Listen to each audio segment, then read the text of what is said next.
Hello friends, ഇതൊരു കൊടിമരമാണ്. നമ്മൾ ആകാശവേജിന് കൊടി വീഴ്ത്താൻ വേണ്ടിയിട്ടുള്ളൊരു സ്റ്റാൻഡ് അടിച്ചതാണ്. നമുക്ക് റിലീസ് ചെയ്യാൻ മതിയാണ്. ഒരു 8 അടി ഹൈറ്റ്. ഇത് ഫസ്റ്റ് ക്വാളിറ്റി, നല്ല വെയിറ്റ് ഉണ്ട് കേട്ടോ. ഇത് ബൈസാണ്. ഈ ബൈസിൽ നമ്മൾ പൈപ്പ് ആഡ് ചെയ്യും. റിലീസ് ചെയ്യുന്ന മതി.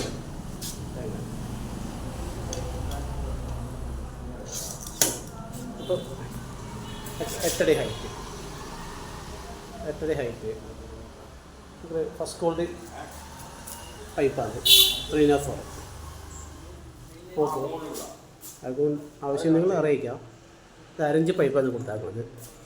ഇത് 1/2 ഇഞ്ച് പൈപ്പാണ്. അത് 3/4 ഫസ്റ്റ് ക്വാളിറ്റി. ബൈസിൻ്റെ 1 ഇഞ്ച് പൈപ്പ്. ഓക്കെ, നമുക്ക് റിലീസ് ചെയ്യുന്ന വരെ ചെയ്താക്കുന്നത്. ഹൈറ്റ് എത്ര വേണം കൂട്ടാം കേട്ടോ. 10, 12 വലിയ പൈപ്പാണോ വലിയ പൈപ്പ് ഇടാം. ഏത് സൈസാണോ പൈപ്പ് ഇടാം. ഇപ്പോൾ ആകാശവാണിയിലൊരു ഇത് കൊടി കെട്ടാൻ വേണ്ടിയിട്ടുള്ള എൻ്റെ ഫ്രണ്ട് പറഞ്ഞപ്പോൾ അത് ചെയ്ത് കൊടുക്കുന്നത്. അതിന് ആവശ്യം അറിയിക്കാം.